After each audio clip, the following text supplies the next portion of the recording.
Bienvenidos. En aproximadamente 20 segundos comenzarás a sentir los efectos de este fenómeno sobrenatural.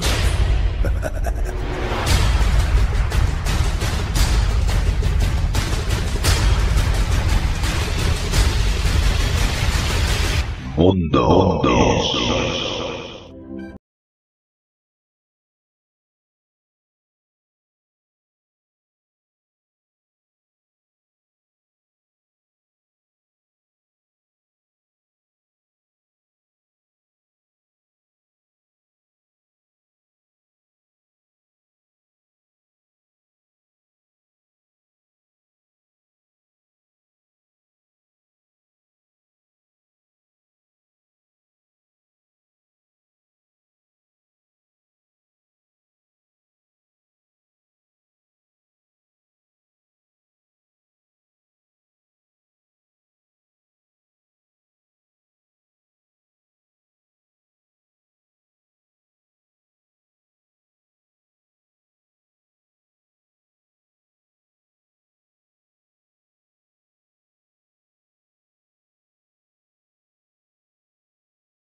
Mundo.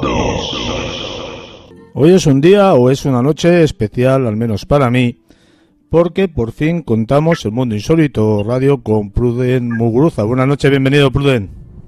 Hola, buenas noches.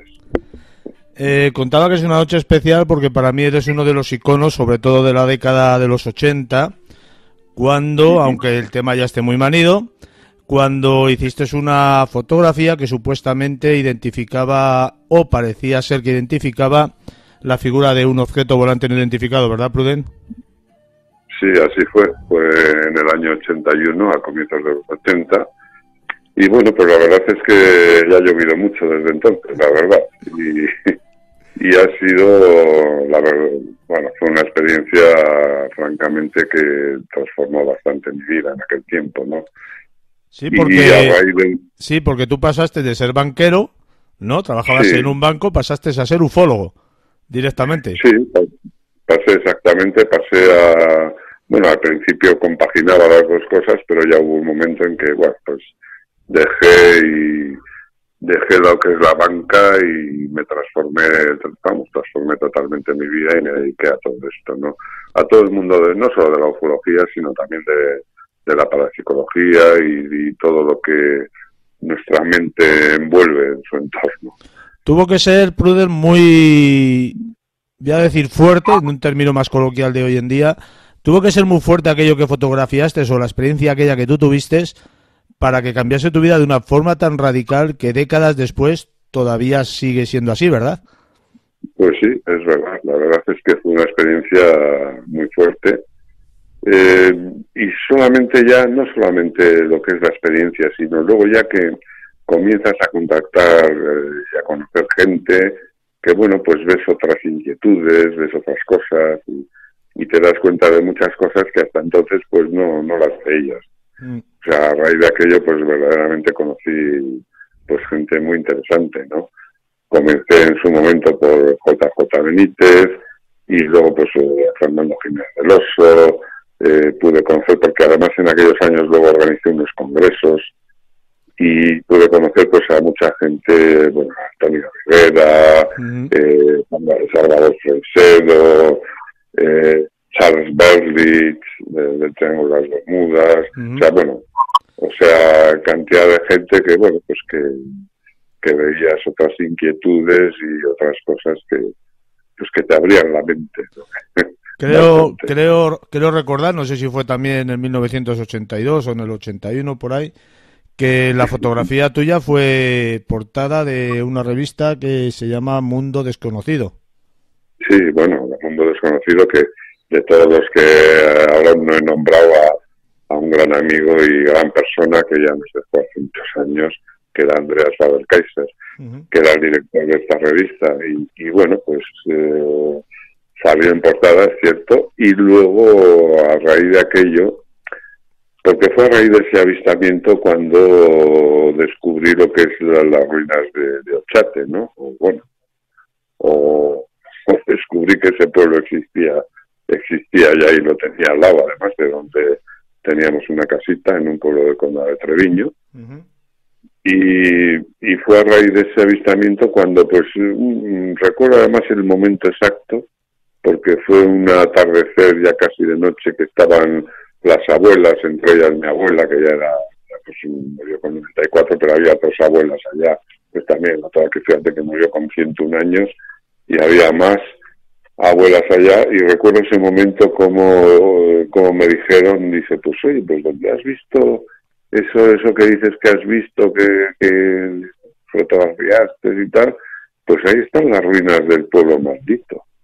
Y digo, el pueblo maldito, sí, pasaron cosas raras, murieron todos y están ruinas, y fue a raíz de eso cuando dije, pero ¿qué es esto? Y empecé a ir a ese lugar, había que ir por el monte, pues había que ir, en fin, y comencé a ir a este lugar, y fue cuando pues comenzaron a aparecer toda la historia del pueblo.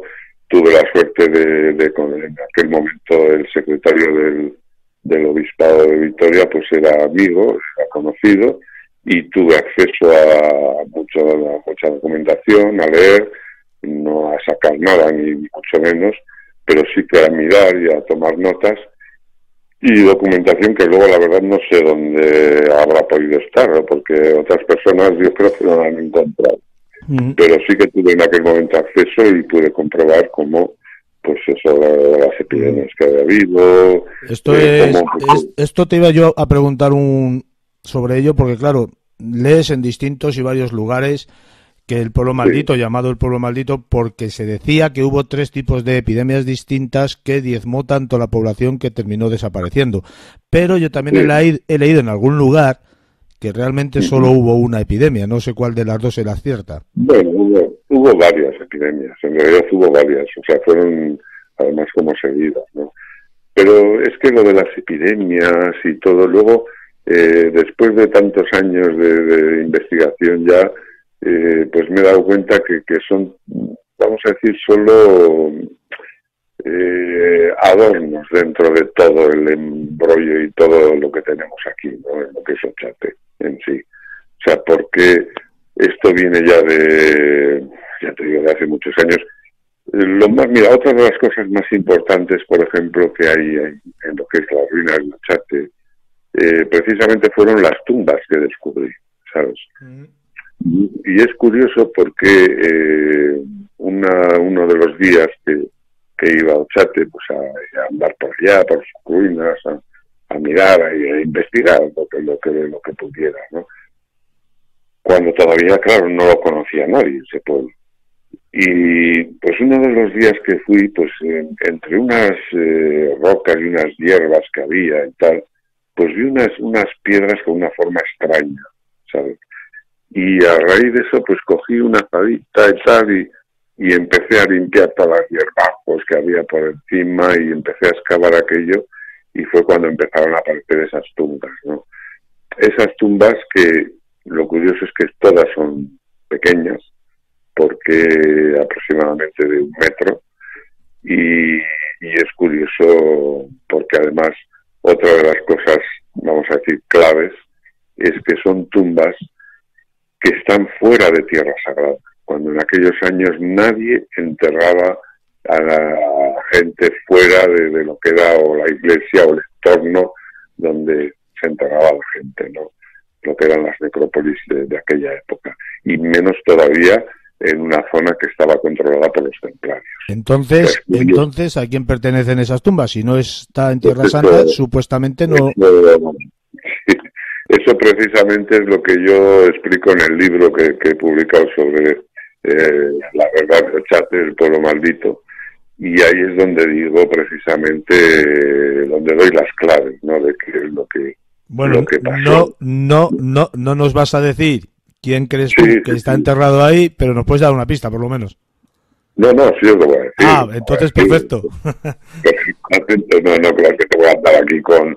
No, yo te lo voy a decir. Mira, nos encontramos primero ante unas tumbas de 1 metro de tamaño, varias tumbas, lo que nos indica que hubo unas muertes, vamos a decir, en breve tiempo, todas de las mismas características, de la misma estatura. Date cuenta que en aquellos años es cierto que la gente era más baja que hoy en día, de estatura, ¿no? Pero tampoco de 1 metro, o sea... y no creo que fuesen niños. O sea, nos encontramos primero ante eso. O sea, varias muertes seguidas. Todas de 1 metro de estatura. Fuera de tierra sagrada, que eso es lo más importante, cuando no enterraban jamás fuera de tierra sagrada a nadie.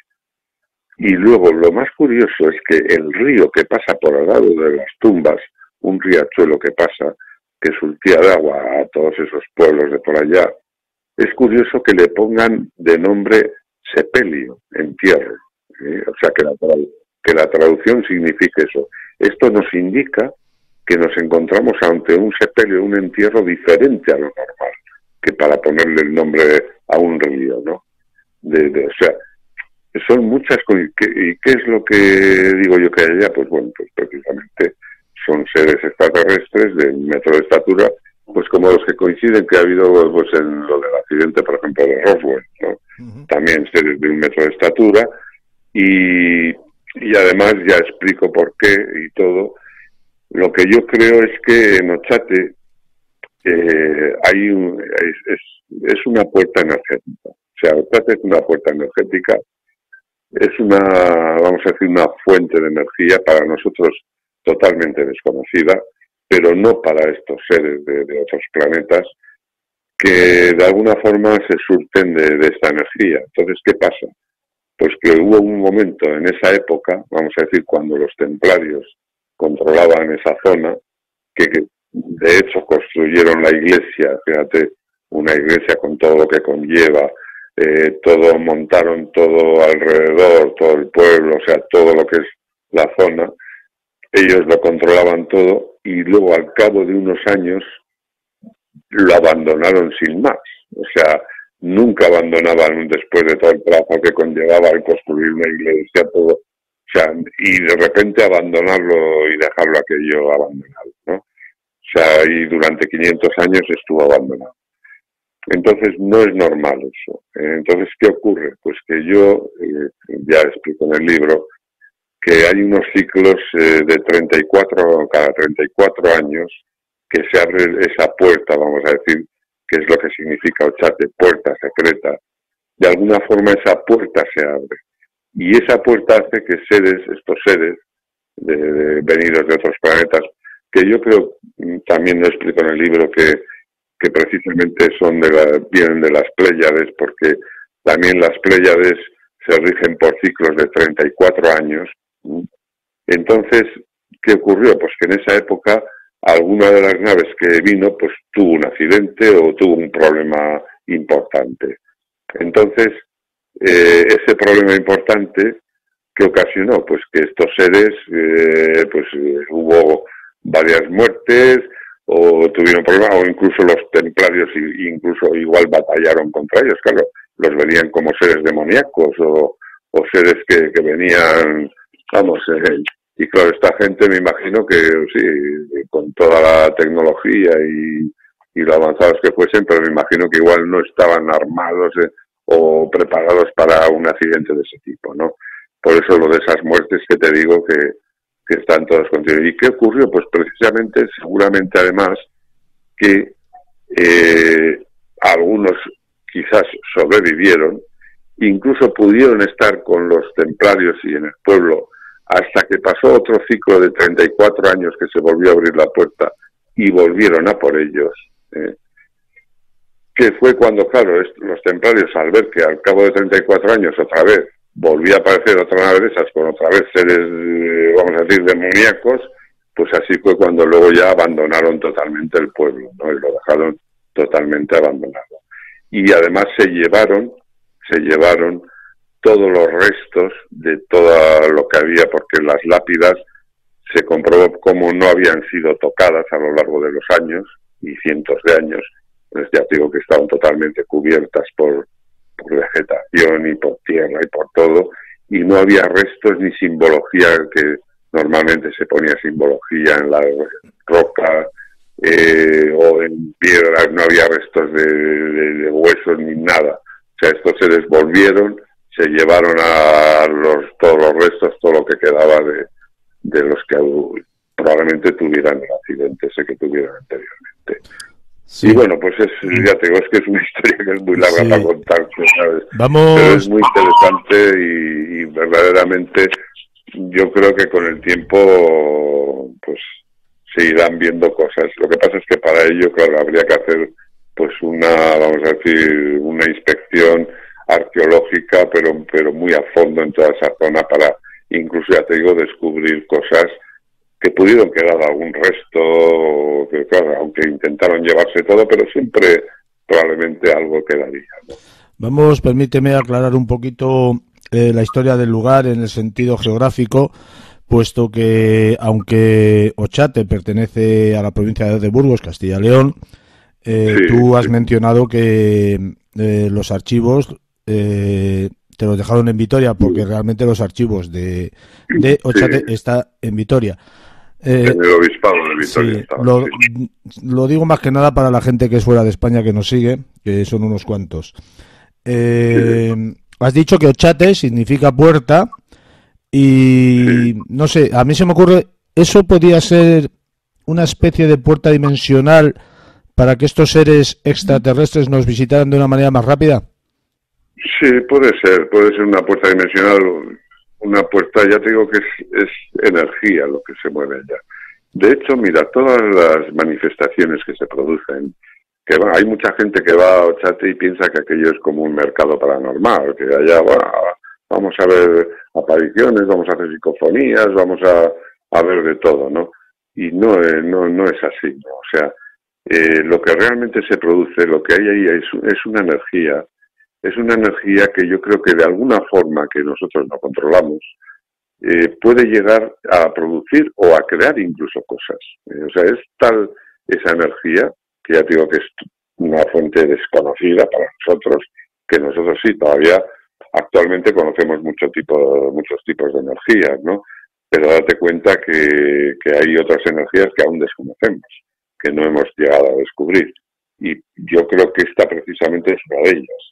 Y es una energía muy, muy, muy importante y que es clave, que de alguna forma, en conexión con la mente humana o con nuestra energía mental, pues puede llegar a producir pues una visión, una aparición, o una psicofonía, puede llegar a producir lo que quieras. Como de hecho llegó a producir un caso que fuimos testigos de cómo estábamos una noche, que habíamos ido, además yo con otras personas, y estábamos arriba en lo que es la ermita, que ahora está en ruinas, y recuerdo que dijimos, comentando así, desde aquí, imaginaros el pueblo iluminado desde aquí, ¿no? ¿Cómo estaría, ¿no? ¿Qué sensación sería desde aquí verlo iluminado, ¿no? Las ruinas. Uh-huh. Y al cabo de un tiempo, no sé exactamente el tiempo que pudo transcurrir, pues nos asomamos verdaderamente y te digo que estaba todo el pueblo totalmente iluminado, pero iluminado por miles de luciérnagas. O sea, había miles de luciérnagas de repente, como si hubiesen salido de la nada. O sea, Pues digo que hay cosas. Yo recuerdo además una de las primeras veces que fui a las ruinas con un medio de comunicación que era, me acuerdo que era una emisora de radio, la cadena SER, un programa que había en aquellos años que se llamaba Medianoche, de Antonio Salés, no sé si lo has llegado a conocer. Sí. Joven, y no lo has conocido. Pues fuimos con una unidad móvil y recuerdo cómo de repente se echó la niebla esta que a veces se suele echar repentina y comenzaron a ellos a decir, pues esto da un poco de repente, que no sé qué, que no pasa nada, si no, fíjate que hemos estado en sitios que había castillos, que había fantasmas, que no sé qué, que no pasa nada, ¿no? Que no pasa nada. Y dijeron, pues fíjate, si aquí ahora con esta nieve y tal, por esta zona no habrá lobos y tal. Y se me ocurrió a mí decirles así como en bromas que sí. Digo, pues bueno, pues sí, igual, digo, yo pensando de hacer un poco miedo, ¿no? Sí. Y sí, oye, ¿quieres decir que dije esto y al cabo de no pasaron ni un minuto empezaron a oírse aullidos de lobos? Y salieron todos corriendo, que no veas tú cómo corrían por la ladera abajo con todos los equipos móviles. O sea, no te quiero ni contar. Y esto sería de noche, claro. ¿Sería? Sería de noche. Sí, de noche. Serían la 1 de la madrugada aproximadamente. Sí, yo Pruden, he visitado varias veces Ochate y la verdad es que el deterioro que ha sufrido las ruinas que quedan allí desde la primera vez que fui hasta este año pasado que fuimos. Yo no sé, no voy porque me da pena. Es la verdad que es una pena, un desastre. Fuimos en plan estudiosos con otra gente que no había ido nunca y nos encontramos allí gente acampada de fiesta, de todo. Te puedes imaginar. En plan, de fiesta y jijijaja. Y venga, y se piensa que lo que te digo, que aquello es, vamos, que es igual que lo que ocurrió, que destruyeron la ermita, ya ves, la quemaron. Sí. O sea, yo la he conocido en pie, la ermita. Sí, pues fíjate. Pues luego ya ves que algún grupo de estos fanáticos, de estos demoníacos, o yo qué sé, pues lo fueron y la destruyeron, la quemaron, hicieron algún ritual, alguna historia, yo qué sé. Bueno. ¿Has oído hablar del perro guía? ¿Del perro guía de Ochate? ¿Del perro guía? ¿No te suena la leyenda? Hay una leyenda que dice que a la gente que no encuentra la entrada de Ochate, se les aparece un perro pequeñito que les guía, porque sabes, el riachuelo ese que tú has mencionado antes, que has dicho que se llama Sepelio, ahora está tapado con unas vallas de red metálica, por lo tanto, si te vas por la parte de arriba del Ochate nuevo, ¿sabes? Pues te encuentras con que no puedes pasar ese riachuelo. Dice la leyenda, una de las leyendas que hay, que se les aparece un perro pequeñito y que les guía a través de esas vallas hasta un hueco que les lleva hasta el pueblo de Ochate el Viejo. No sé si lo ves. Bueno, yo te digo que hay muchas leyendas, hay muchas historias, y es lo que te digo, yo es lo que creo, que ahí puede aparecer cualquier cosa, o sea, se puede manifestar cualquier cosa. Esto Sí, cualquier cosa que puedas pensar se puede llegar a manifestar y a crear, porque ya tengo que estar fuerte la energía que hay en ese lugar, que, bueno, pues es así. También ya sabes que ha habido muchos casos, incluso hubo hace muchos años, estaban de maniobras con los tanques, el ejército, y de repente se les echó esta niebla que digo que a veces se suele echar y andaban todos perdidos, que no sabían ni dónde estaban. Estuvieron todos perdidos por allá un tiempo y ha habido muchos casos muy curiosos, ¿no? Ahí en el chat, pero bueno. Estos seres Pruden que tú piensas que vienen de las Pléyades, ¿por qué nos visitan y qué es lo que quieren? Pues no lo sabemos. Yo sí creo que nos visitan precisamente es por esa fuente energética, que ellos saben utilizarla, ¿sabes? Y nosotros no, por desgracia, no sabemos. Creo que nos visitan precisamente por eso, porque date cuenta que cuando me ocurrió lo mismo que me ocurrió a mí, lo mismo que vi yo y que que fotografié, pues 34 años antes le ocurrió a un hombre que se llamaba Víctor Moraza, que vivía en Imildi, en el pueblo al lado de Chate, y justo vio también, porque yo era un hombre mayor, conseguí hablar con él, entrevistarme con él, que entonces murió este hombre, estaba en una residencia en Vitoria, y él me contaba lo que había visto, y tal como me lo contaba, eso era lo mismo que había visto yo. Y me decía cómo veía unas luces que subían, que bajaban, como una especie de explosión, y luego pues desapareció, que fue el hombre que encontró el famoso medallón, ese que tiene, que está guardado, ¿no?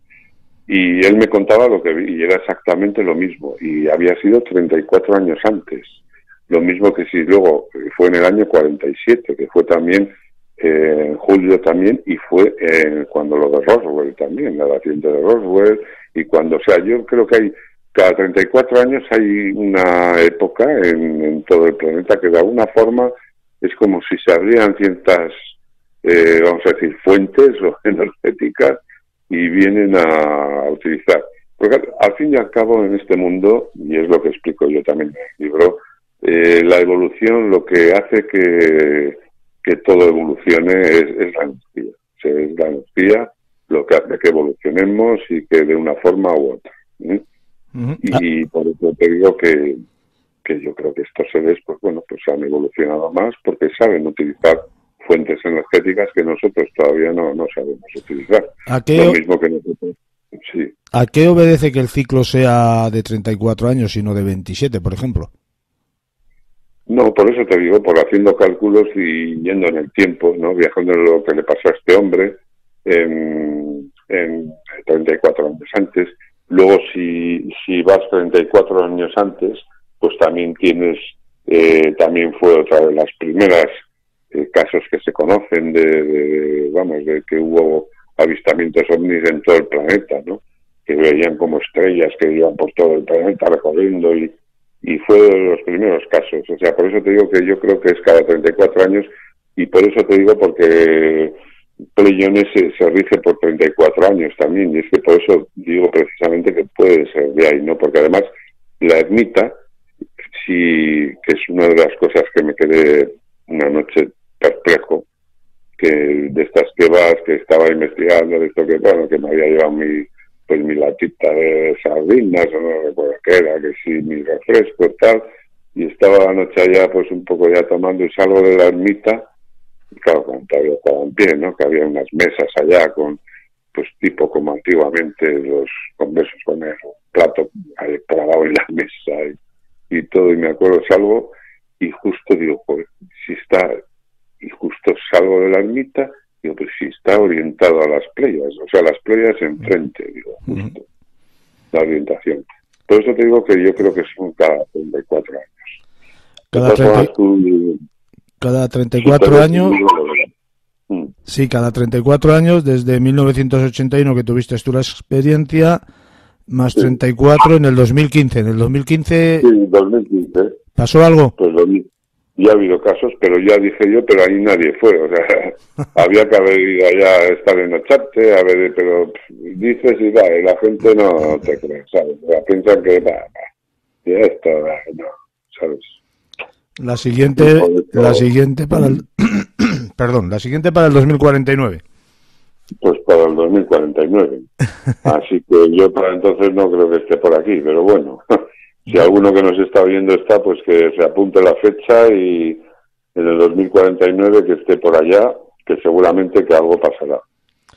Hay un mes... Y sobre todo hacia los meses del verano, junio, julio. Eso te iba yo a preguntar, que en qué meses más o menos solía pasar esto. Aparte de esta experiencia, Pruden, ¿has tenido alguna otra relacionada con la ufología?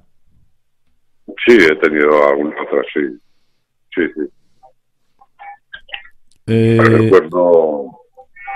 Recuerdo una noche estando en un pantano, recuerdo dos esferas verdes muy brillantes que iban paralelas en formación y que pasaron por encima pero sin meter ningún ruido absolutamente ni nada, o sea, iban como...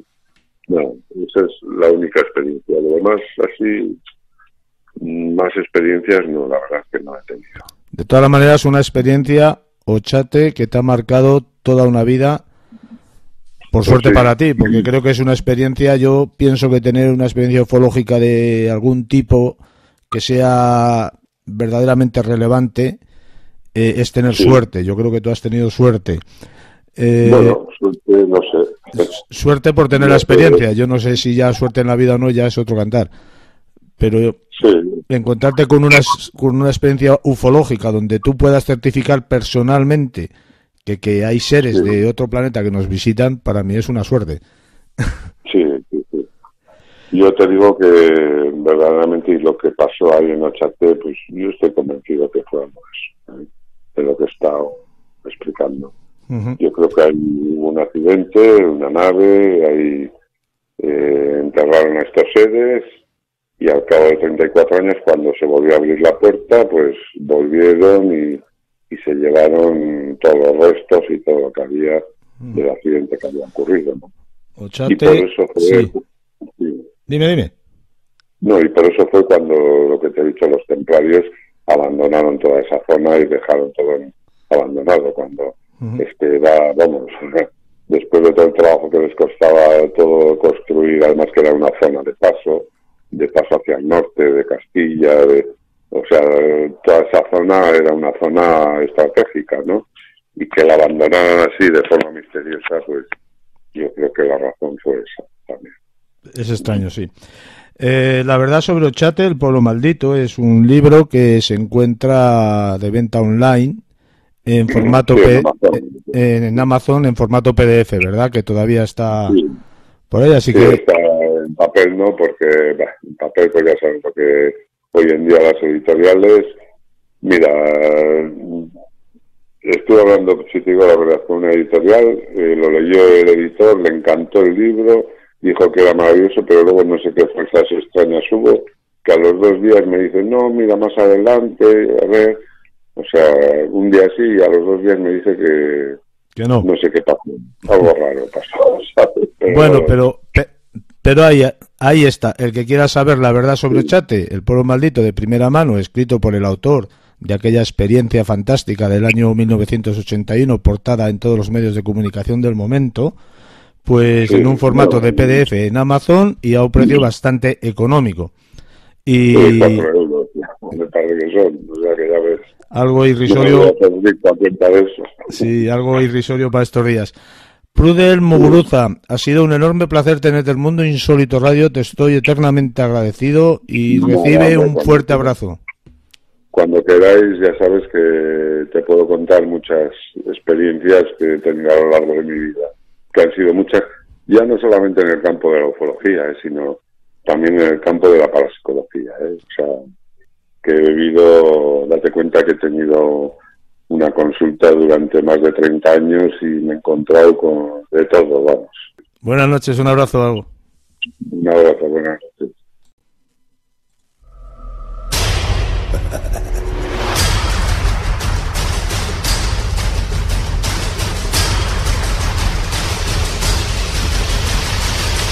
Mundo.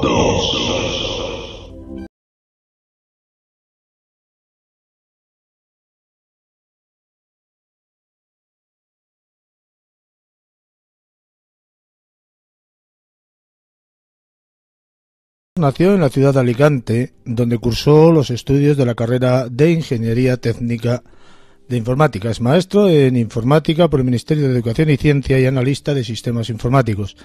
También cursó estudios de perito caligráfico judicial y es miembro de la Asociación Nacional de Peritos Caligráficos Judiciales. Por su larga trayectoria en los medios de comunicación es reconocido mundialmente como uno de los periodistas de investigación más serios en el mundo del misterio. También es considerado una autoridad en el aspecto parapsicológico, tanto teórico como práctico, aspecto por el que obtuvo el PhD, que luego nos dirá qué es o qué significa, en Ciencias Parapsicológicas por la Escuela Superior Internacional de Bruselas. Actualmente es director gerente de la Policlínica Joan Almen en Sant Vicent de Raspeig, que no sé si lo habré dicho bien, pero bueno, ahí lo he intentado. Durante más de 27 años se dedica a la investigación sobre la transcomunicación instrumental para la posible demostración empírica de la existencia de una posible vida después de la muerte. Y desde el año 2000 dirige y presenta la producción televisiva Noche de Misterio, que en la actualidad se encuentra en stand-by, pasando a la dirección y producción de La Aventura del Misterio, una serie de documentales que abarcan el campo del misterio, los enigmas y de las cosas que él siempre ha considerado interesantes. También es autor de Psicofonías, Voces del Más Allá, Guía de la España Misteriosa, El Séptimo Ancestro, El Gran Libro de las Psicofonías, y un gran investigador, como no pudiera ser Pedro Amorós, como no hay ninguno, me parece a mí. Don Pedro, buenas noches, bienvenido. Hola, muy buenas noches, muchas gracias por esa presentación. ¿Qué es el PhD? Bueno, el PhD es la abreviatura de Philosophy Doctor, que es un título, bueno, pues que al fin y al cabo es como una especie de doctorado, el cual, bueno, pues se consigue mediante estudios meritorios. Y bueno, pues yo tuve el placer y honor de que me lo concediesen, ¿no? Cosa que de verdad agradezco como una especie de primera hornada de personas que se habían introducido dentro de lo que es el estudio de la parapsicología, sobre todo en España, ¿no? Y esto es, al fin y al cabo. ¿Y qué es lo que ocurre con Noche de Misterio? Bueno, Noche de Misterio es una serie de programas que empezó produciéndose en una televisión local, luego se expandió a una televisión, autonómica, luego se expandió por una red mediante la antigua Localia, no sé si os acordáis, que se emitía prácticamente por toda España a través de cadenas locales, ¿no? Y bueno, pues tuvo un éxito verdaderamente extraordinario.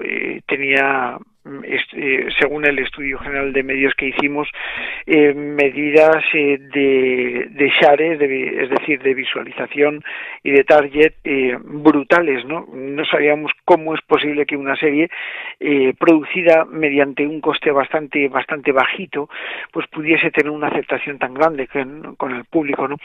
Y por eso Noche de Misterio pues se abrió camino durante muchísimos años.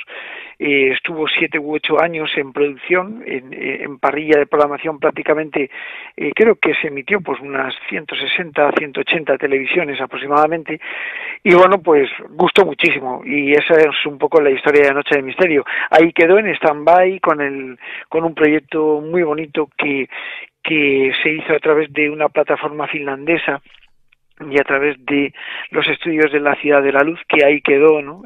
Por la problemática que hubo con la Ciudad de la Luz en la ciudad de Alicante, ¿no? Y bueno, pues quedó un poquito en stand-by. Y por eso, bueno, pues sigue manteniéndose ahí, aún activa, aún viva, lo que es la esencia de Noche de Misterio, y por eso no quiero matarla diciendo que ha desaparecido, ¿no? Pero actualmente no se produce, no se emite, vaya. Sí. Pero bueno, queda bien porque si queda un bonito recuerdo y además fue un gran éxito, pues todavía mejor. Claro. Sí, hace ya unos meses, si no recuerdo mal, el año pasado, estuviste en Mundo Insólito hablando de las psicofonías, de las voces del más allá, y hoy vamos a hablar de la investigación en lo paranormal. Bueno, yo creo que es un tema muy interesante, sobre todo cuando nos dirigimos hacia lo que es el fenómeno de lo inexplicado, lo oculto, lo extraordinario. Siempre tienen que ver muchísimos matices, muchísimas cosas, y la gente se pregunta cómo se investiga esto, qué es lo que se hace. Realmente si el fenómeno psicofónico, que es mi especialidad, digamos, sirve para algo en este sentido, y cómo se realiza una investigación en el terreno de lo paranormal, ¿no? Por supuesto, empezando por el fenómeno en sí, el estudio del fenómeno en sí, pasando por lo que es una etapa de investigación preliminar, luego realizando las investigaciones paulatinas y por supuesto luego pues divulgando o recopilando lo que son los datos para que puedan servir para para el futuro de otros investigadores, otros grupos de investigación que puedan utilizarlo y así sacar datos comparativos, que al fin y al cabo de lo que se alimenta todo esto es del proceso estadístico. No sé si es la palabra buena, un buen investigador paranormal es muy creyente, muy escéptico o un término medio. Bueno, pues ni una cosa ni otra, es decir, claro, ya sabías que más o menos iba a tirar por ahí, ¿no? No hay que ser creyente acérrimo a todo lo que se mueva y todo lo que esté. Considero que hay que creer para que se produzca un poco la magia. No puedes ir aséptico a una investigación y, por supuesto, tienes que dominar lo que es la faceta tuya de investigador y el cómo se produce. Pues, por ejemplo, a mí nunca se me ocurriría realizar una investigación pues sobre telas si no tengo un perito al lado, ¿no? Yo soy perito calígrafo y, bueno, pues cuando un tribunal, pues muchas veces necesita lo que es una opinión autoritaria sobre, bueno, una firma, por ejemplo, si es dubitada, indubitada, si podemos aseverarla, pues llama a un perito calígrafo para hacerlo, lleva a un experto ante el tribunal para explicar el por qué se toma la decisión de creer. Creo que es lo más lógico. Es importantísimo saber que un perito, una persona especializada, una persona que es docta en su materia, pues puede hacerlo, ¿no? En el terreno de lo paranormal es exactamente lo mismo. Cuando vamos a realizar una investigación, nosotros en la Sociedad Española de Investigaciones Parapsicológicas, que es la organización que yo dirijo, pues desde hace muchos años, pues tenemos grupos de investigación especializados, ¿no? Pues el comité de análisis, pues tiene un departamento de analítica muy configurado, ¿no? Y muy hermético en muchas cosas. Pues, por ejemplo, tenemos un analista de imagen, tenemos un analista de sonido. Yo formo parte de ese grupo de análisis de sonido y de imagen. Tenemos un biólogo, tenemos un químico, tenemos un físico. Es decir, hay personas que saben perfectamente desarrollar un estudio desde el punto de vista técnico para poder intentar dar explicación a las cosas que supuestamente no la tienen, ¿no? Y yo creo que es el fundamento por el cual a una investigación de lo paranormal hay que ir sin una creencia en lo paranormal, sino dejar que el fenómeno te sorprenda en sí, siempre y cuando se produzca. Porque la diferencia entre lo que es la ciencia y la paraciencia se encuentra precisamente en ese camino, ¿no? Cuando nosotros comprendemos que un fenómeno paranormal es un fenómeno efímero, espontáneo y esporádico. Como decía mi buen amigo José Requena, esas tres es maravillosas que definen un fenómeno que no tiene una explicación plausible y que está ahí, ¿no? Se muestra rápidamente, es efímero, es muy rápido. A veces no te das cuenta, estamos un grupo de investigación trabajando en algún lugar y de repente, bueno, se produce un fenómeno que lo observan 4 o 5 compañeros, pero el resto no lo perciben, ¿no? O bien nuestras cámaras no están en el ángulo correcto y, sin embargo, ocurre, ¿no? Y dado que el fenómeno paranormal es esporádico, ocurre de vez en cuando, pues tenemos un verdadero problema y es que no se puede reproducir en laboratorio. Esa es la piedra angular que divide lo que es la ciencia de la paraciencia. La utilización del método científico y la utilización del método paracientífico. Esto es un verdadero problema, ¿no? No sé si a ti te lo parece, te lo voy a preguntar, pero desde que yo volví a estos lares de mi vida, a mí creo que hay demasiado pseudoinvestigador, por denominarlo de alguna manera, que en vez de buscar la realidad del fenómeno, el porqué y el para qué, lo que buscan es el fenómeno para difundirlo y de una forma poco seria, quiero decir. O sea, antes de asegurarse de que lo que han escuchado, por ejemplo, en una grabación es realmente una psicofonía, lo difunden como si lo fuera, sin haber analizado perfectamente toda la grabación. No sé si te parece a ti lo mismo. Bueno, realmente carecemos, hay muy poco, hay escasez de investigadores. Por desgracia, hay mucho divulgador y poco investigador, y se necesitan las dos cosas, divulgadores e investigadores, ¿no? Es decir, yo contemplo, dentro de lo que es mi persona, contemplo las dos facetas, divulgo e investigo. Quizá a veces divulgo más que investigo y otras veces investigo más que divulgo, ¿no? Ocurren estas dos cosas, pero deben de llevarse de la mano. Un investigador debe de formarse. Un investigador no es un divulgador, pero sí puede actuar como divulgador cuando realmente se pone a ello, ¿no? Y el divulgador evidentemente puede no ser investigador. Este juego de palabras, esta paradoja un poco del tema de lo paranormal también se produce en el tema científico, se producen muchísimos factores, en muchísimos ambientes, en muchísimas profesiones y muchísimas dedicaciones de gente que al fin y al cabo, bueno, pues se centran en una cosa y al final acaban haciendo otra, ¿no?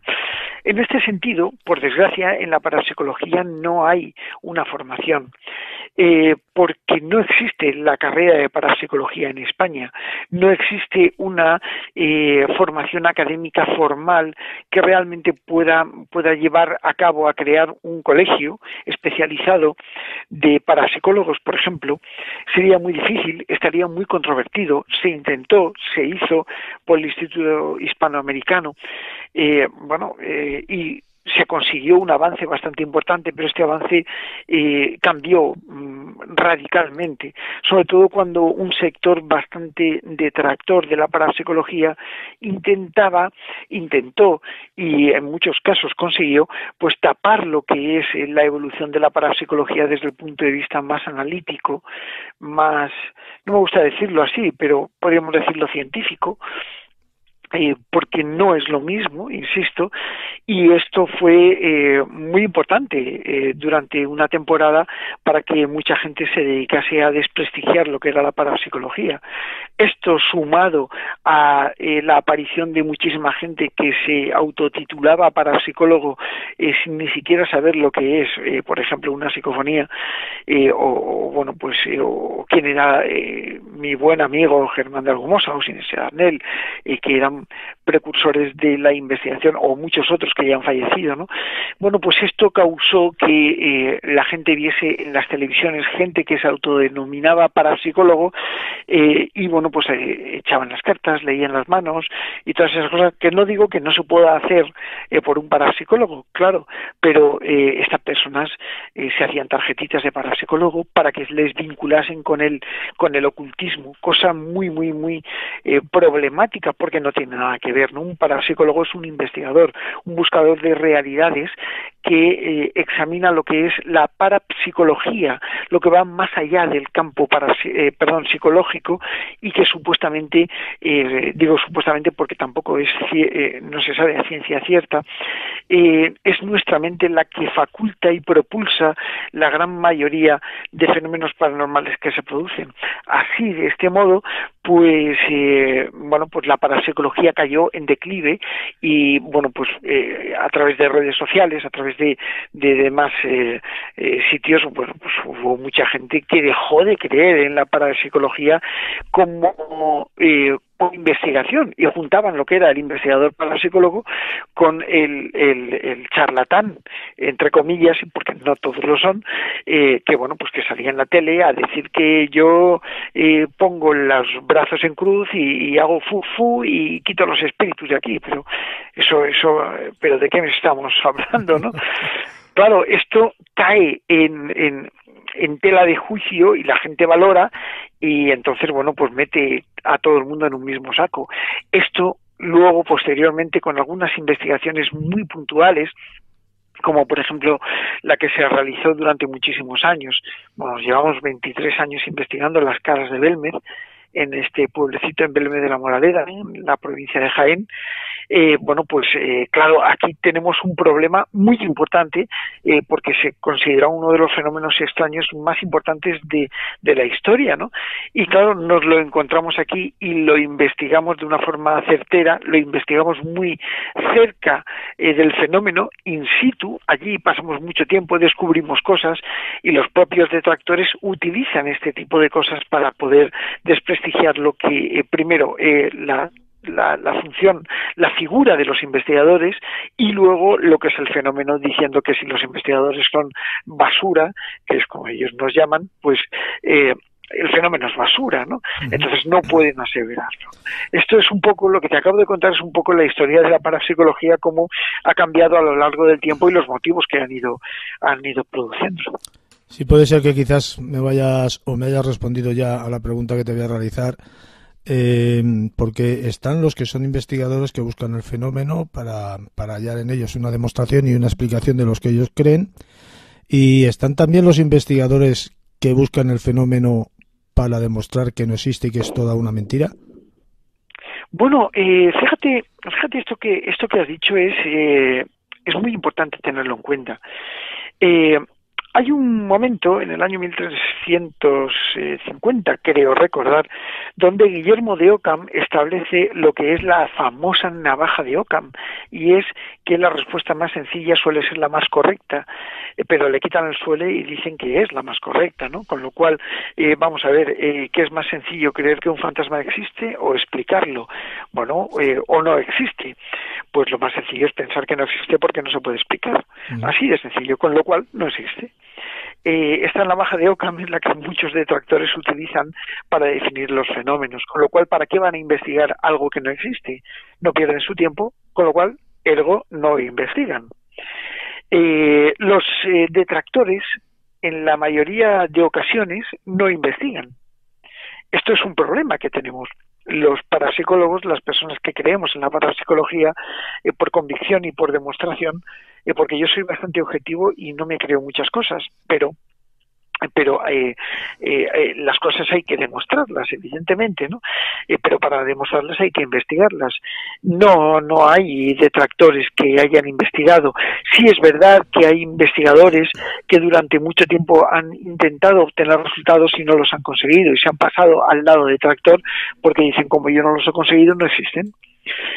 Bueno, y también hay investigadores que están en busca de lo que son estas otras realidades, ¿no? Y estos investigadores son lo que nos consideramos nosotros, los investigadores que vamos en busca de demostrar la vida después de la muerte. Pues evidentemente no se puede, no es tan fácil. Nadie ha vuelto para constatarlo. Sí tenemos experiencias cercanas a la muerte, sí tenemos un amplio campo de fenomenología que podría para nosotros servir como prueba documental a la demostración práctica de que existe algo. Para nosotros sí existe, pero desde el punto de vista científico, insisto que es muy difícil poder demostrar este tipo de cosas, y es por ello por lo que existe mucha gente que detracta el fenómeno sin ni siquiera investigarlo. Los detractores no investigan los fenómenos. Los detractores no se van a grabar psicofonías para decir que no son auténticas, porque yo he estado con muchos detractores que nos han acompañado a investigaciones y, bueno, pues se han quedado sorprendidos, porque sí que existe. Cuando tú realizas una grabación, vamos a ponernos en el campo de la psicofonía, ¿vale?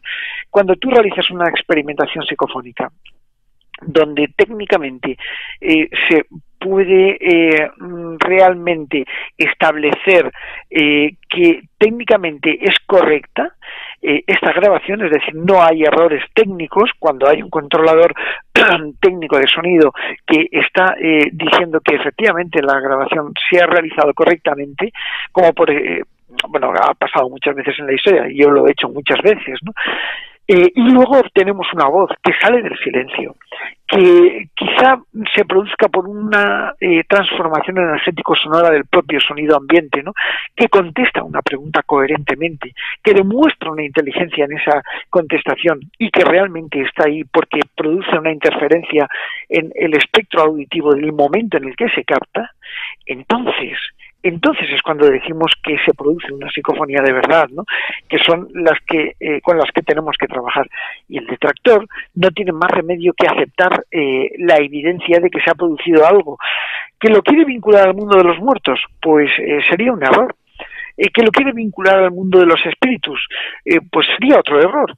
Y que lo quiere vincular al mundo de la mente, por supuesto sería otro error. Yo en algunos de mis libros, por ejemplo, vamos a coger el último de psicofonías que he escrito, el gran libro de las psicofonías de la editorial del sello Luciérnaga, del Grupo Planeta, pues bueno, pues yo ahí establezco toda la tipología de psicofonías que se proponen y cómo se pueden llegar a estudiar desde diversos puntos de vista, ¿no? Y esto es lo que nos hace ir discriminando mediante experimentos, nos hace ir discriminando algunas hipótesis, algunos planteamientos. Bueno, pues por ejemplo que las psicofonías puedan ser ruidos, ¿no? O bien que puedan ser emisiones telepáticas, o bien que puedan ser, bueno, pues restos de grabaciones. Todo esto se ha ido descartando hasta que nos quedamos con una pregunta, ¿no? ¿Qué son las psicofonías?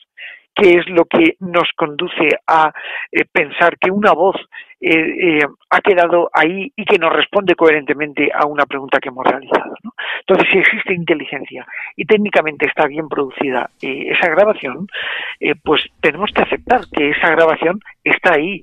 Otra cosa es aventurarnos a decir de dónde viene, ¿no? Que es lo verdaderamente problemático. Entonces, contestando concretamente a tu pregunta, Carlos, yo te diría que de algún modo tenemos que aceptar que los investigadores están ahí para investigar y extraer datos concretos, y los detractores sencillamente su función es denostar, denigrar y vapulear la imagen y el nombre de los investigadores, como lo han hecho toda su vida, para luego negar el fenómeno en sí, con lo cual no investigan, no pueden investigar algo que para ellos no existe. Es lamentable, pero es así, ¿no? Has comentado que nadie ha muerto, que nadie ha vuelto de la muerte, que nosotros sepamos, o que seamos conscientes de que alguno de nosotros ha vuelto, que es que a lo mejor no somos conscientes de ello. Hay personas que por lo que sea tienen una mayor predisposición para, no sé, que determinados fenómenos, voy a decir anómalos, se produzcan en su entorno cuando ella está presente, cuando esa persona está en un lugar.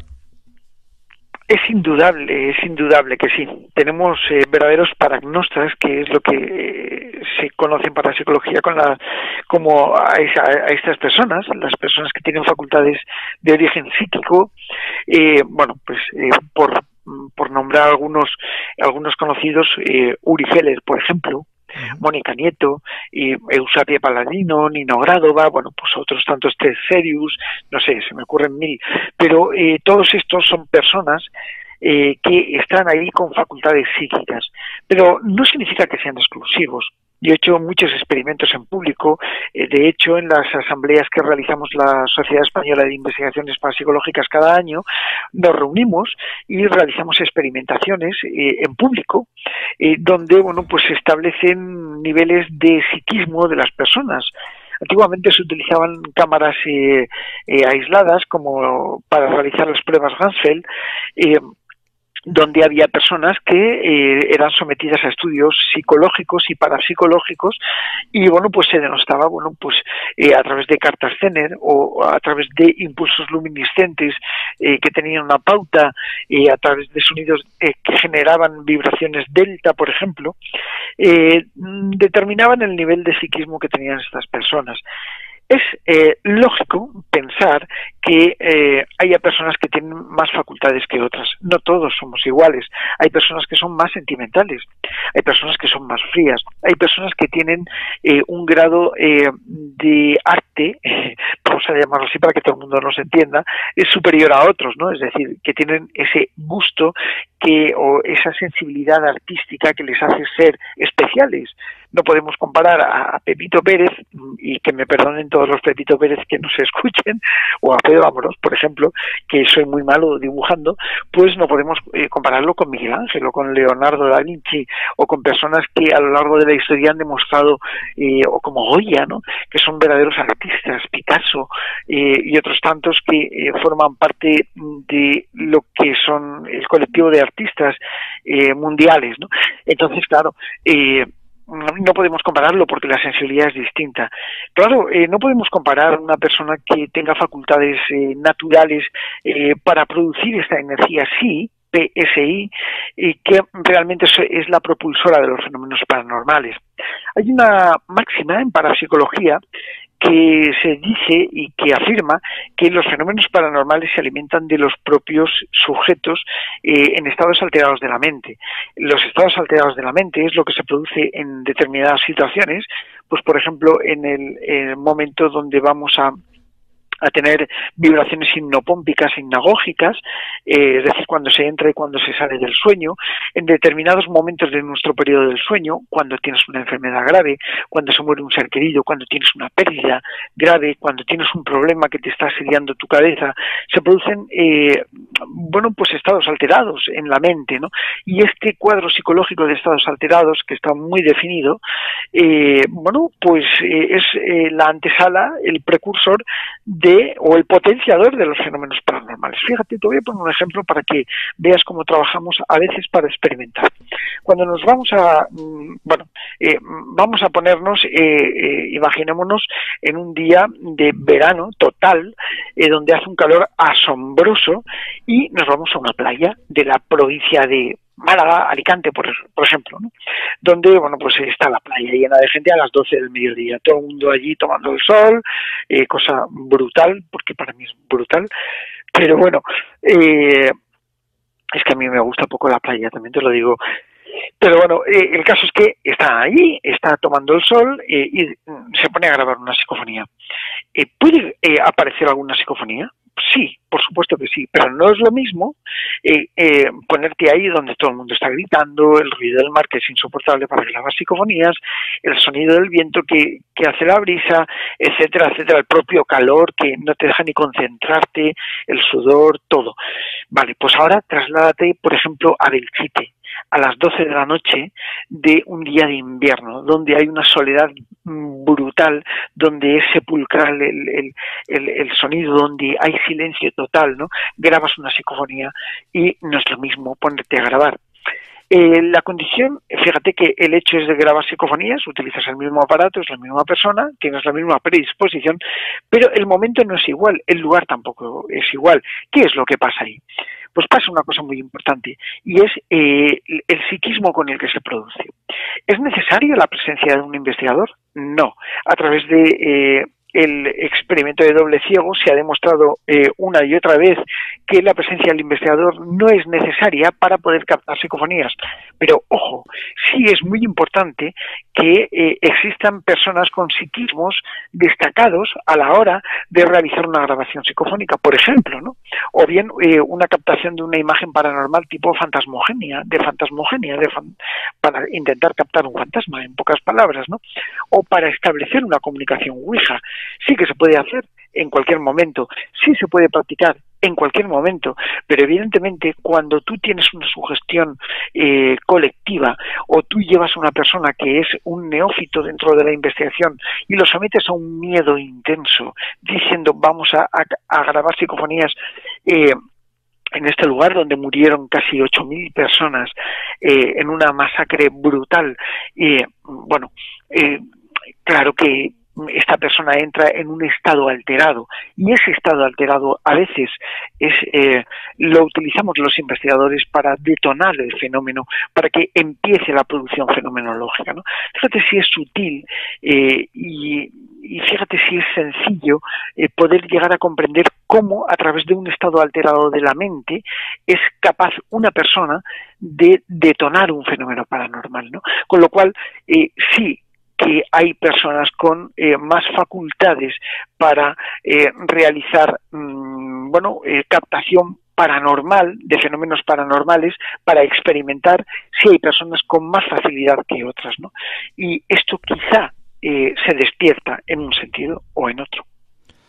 Yo pienso, Pedro, que el misterio y la ciencia, deberían de ir unidos o cuando menos de la mano.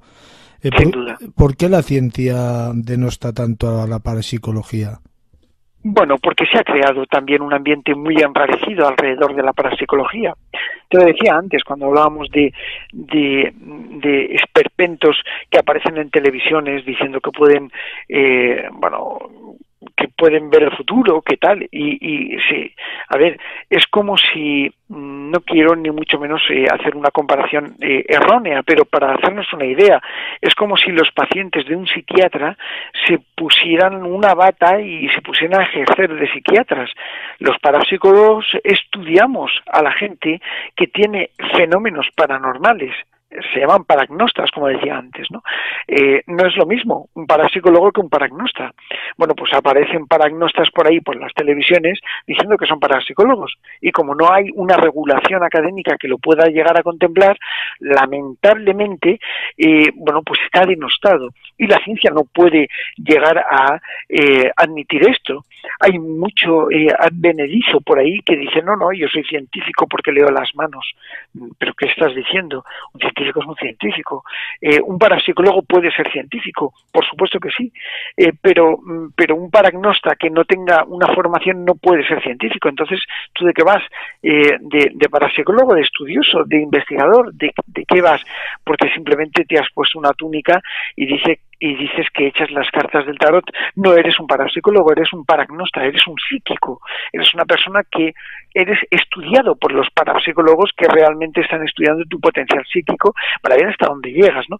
Por desgracia, esto ha hecho que en nuestro país, ojo, en nuestro país, no en otros, porque el tratamiento es distinto en Estados Unidos, en Inglaterra, por ejemplo, en Francia y en otros países, se ve con un rasero distinto, ¿no?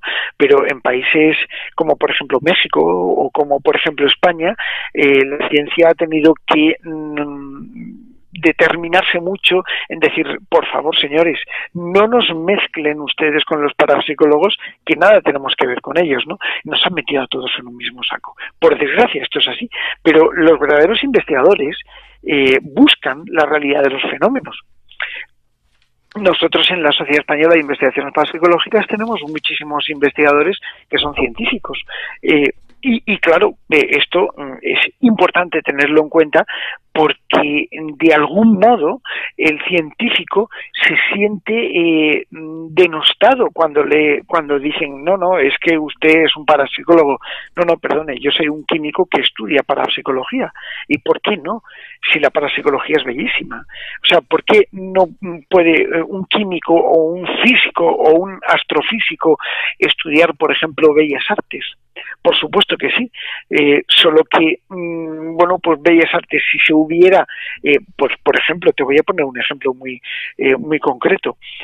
Antiguamente, tú sabes lo que es un boticario, es decir, los antiguos boticarios son los farmacéuticos de hoy en día.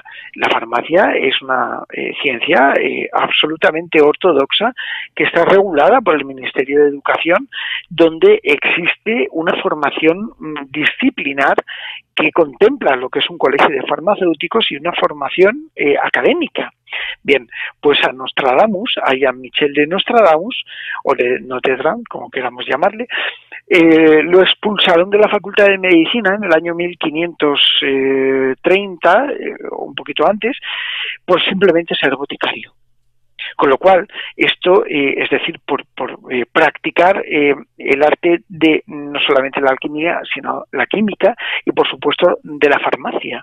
Lo expulsaron de la academia, de la facultad, no me sale ahora la ciudad donde estudió, pero vaya, lo expulsaron de esa facultad de medicina simplemente por ser esto, ¿no? ¿Qué es lo que pasa con el tema de la parapsicología? Pues que tiene un mal nombre, y por desgracia se ha hecho un mal nombre, y ese mal nombre es lo que a todos nos está afectando muchísimo, a todos los que intentamos tomarnos esto en serio. Fíjate que me estaba acordando ahora de lo que pasa, que me pasa como a ti, que no me sale el nombre, el que dijo que no era el Sol el que giraba alrededor de la Tierra, sino al revés. Bueno, Galileo quemaron por eso. Galileo Galilei, según hablabas de este otro buen señor, me estaba yo acordando de lo de Galileo Galilei. Estuve en su tumba hace unos días grabando psicofonías allí. Tengo algunas psicofonías alucinantes obtenidas en la tumba de Galileo, pero bueno, eso es otro cantar. Yo no sé si cuando llegas a un lugar, a la hora de investigar, todo el mundo tiene una apreciación del ambiente según la historia del lugar. Por ejemplo, dos lugares emblemáticos que ya has hablado de ellos, que tú has estado, yo también, que uno es Ochate y otro Belchite, ¿no? Sí, señor. Yo recuerdo cuando fui la primera vez a Ochate, que aquello, no lo sé, yo tenía una sensación de pena. No sé por qué, porque la verdad no sé por qué. Impresionante. Sin embargo, cuando fui a Belchite, no. Y en Belchite recuerdo que cogimos una grabación de unas niñas llorando. Una grabación larguísima que luego se perdió. Qué interesante. Y fíjate lo cansado que llegué. Éramos 2 compañeros. Fíjate lo cansado que llegué al lugar. Que a la 1 de la mañana me senté en la cruz que hay en la plaza, en la Cruz de Hierro. Y me quedé dormido por 2 horas. Fíjate. Pero yo el ambiente de allí no me parecía tan triste, para mí, como el de Ochate. Fíjate lo que acabas de decir, porque, mira, vamos a ver, yo he estado investigando en pisos donde me han dado un mal rollo tremendo. Uh-huh. En primer lugar, las personas tenemos una sensibilidad, es decir, si a ti te acarician, tu cuerpo reacciona. Uh-huh. Si a ti te dicen una cosa bonita, tu cuerpo reacciona. Si a ti te dicen una cosa sentimentalmente unida a ti, tu cuerpo reacciona. Somos personas o somos seres sentimentales. Tenemos la inteligencia para poder determinarlo. Nuestra propia evolución antropológica ha hecho que perdamos muchas sensibilidades. Los animales tienen sensibilidades. Yo estoy estudiando desde hace mucho tiempo el mundo de las hormigas y me doy cuenta que hasta estos pequeños insectos que parten de las avispas, pues, bueno, tienen cierta sensibilidad, podríamos decirlo así, tienen muchas facultades. Te lo digo así porque estoy mirando mi hormiguero, que lo tengo delante, y por eso uno de mis hormigueros, vaya, tengo varios. Pero fíjate lo que te quería decir, hasta unos pequeños insectos tienen una sensibilidad especial. ¿Cómo no vamos a tenerla los seres humanos? Quien lo niegue está renegando de ser un producto evolutivo de la naturaleza. Y esto es ciencia. No se puede negar eso. Los seres humanos tenemos sensibilidades, claro que sí. Desde que empezamos nuestro camino evolutivo hace 4,2 millones de años, cuando éramos el Homo erectus, ¿no? que caminaba por entre las sabanas, ¿no? Pues empezamos a migrar nuestra propia mente para hacerla cada vez más evolutiva, ¿no? Y poco a poco, y se va haciendo, ¿no? O sea, no es lo mismo una persona de hace 80 años, 100 años, que los que estamos ahora, porque tenemos procesos evolutivos distintos. Hemos modificado nuestro entorno para poder evolucionar nosotros. Cuando realmente los animales evolucionan dentro de su propio entorno, se adaptan. Nosotros no, hemos adaptado el medio a nosotros en lugar de nosotros al medio. Esto es muy importante tenerlo en cuenta, porque esto nos ha hecho perder mucha sensibilidad, muchas facultades que el ser humano tenía. Cuando tú has dicho una cosa muy importante, y es que yo sentí, ¿vale? Y ahí me paro, yo sentí tuve una sensación, ¿vale? Esto aquí hay que tener, aquí hay que hacer un punto y aparte y empezar a decir por qué sientes, ¿no? ¿Por qué se siente? ¿Por qué el ser humano siente? ¿Y por qué tenemos una percepción? Esta percepción probablemente sea el principio y el origen de los fenómenos paranormales, es decir, nuestro origen psíquico. Tenemos percepciones que han quedado ocultas, que han quedado tapadas con nuestra propia evolución, porque no las utilizamos.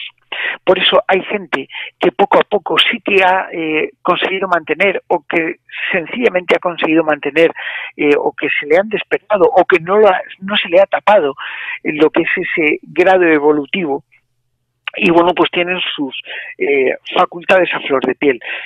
Lógicamente hay que entender esto como esa sensibilidad especial que tenemos los seres humanos, seamos hombres, mujeres, niños. Es verdad que se ha detectado que en mujeres esa facilidad es mucho más proclive, no sabemos por qué, pero se produce dentro de lo que es la parapsicología. El gran potencial psíquico lo tienen las mujeres. Los hombres somos más férreos, no más pétreos, estamos más aferrados a nuestro entorno, ¿no? Las mujeres tienen una sensibilidad un poquito distinta, no digo ni mejor ni peor, sencillamente digo distinta, ¿no? Y esto sí que nos hace poder estudiar comportamientos paragnostas distintos entre hombres y mujeres, e incluso niños y niñas, ¿no? Claro, cuando nosotros nos vamos a un sitio, como por ejemplo pueda ser Ochate, o como pueda ser Belchite, nuestra percepción extrasensorial es distinta. Digo extrasensorial, pero vamos a llamarle sensorial, ¿no? Yo me voy a un sitio y a mí me da un mal rollo tremendo. Todo el mundo, aunque seas un detractor, aunque no creas en nada de esto, tiene sensaciones. Hay personas que dicen, uy, qué mal rollo me está dando esto, qué sensación más negativa me está produciendo. Hay personas que son vampiros psíquicos y está absolutamente demostrado que te chupan la energía. ¿Por qué esto se produce? Porque tanto las personas como las cosas, como los objetos, a través de incluso por la psicometría, que ya podríamos hablar en un futuro de ello, ¿no? Que son capacidades increíbles que tienen los seres humanos, pues los psicómetras perciben lo que son las vibraciones de ese objeto y que les pueden llegar a transmitir ya transportar su mente y su situación real a un pasado o a un momento muy puntual dentro de lo que es el objeto en sí. ¿Por qué esto se produce? Porque tenemos capacidad de sentir las vibraciones, porque somos capaces de poder llegar a presentir lo que es una vibración, una energía, y esta energía es lo que nos da la capacidad de poder sentir en algunos lugares ciertos aspectos distintos. No es lo mismo, como yo te decía, investigar en una playa que investigar en Belchite o en Ochate, ¿no?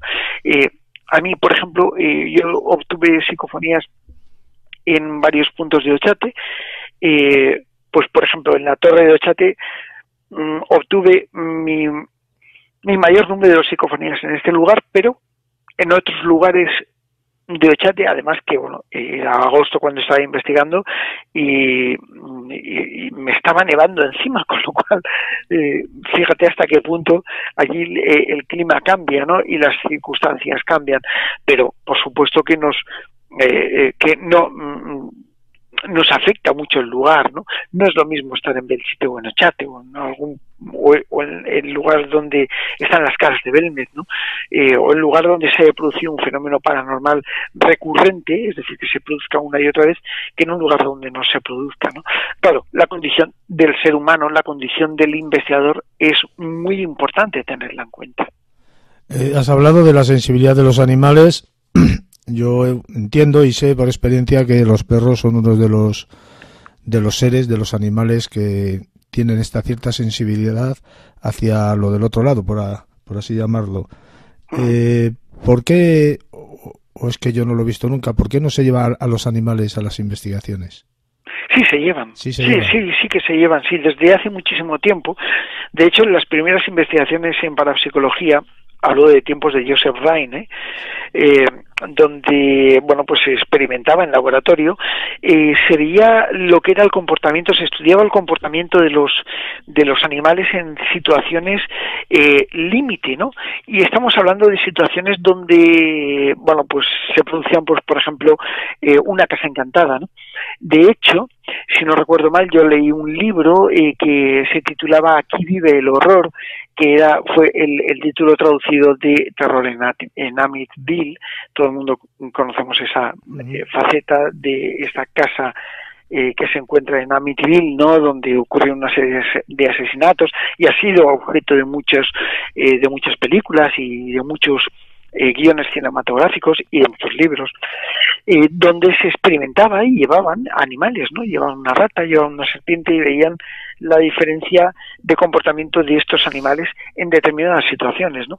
Y sí que se pudo llegar a establecer una pauta de comportamiento diciendo que, pues por ejemplo, las ratas tenían una sensibilidad especial a lo que eran los lugares un poco cargados negativamente, ¿no? Te voy a contar una experiencia que tuvimos en Ochate, la primera vez que fuimos.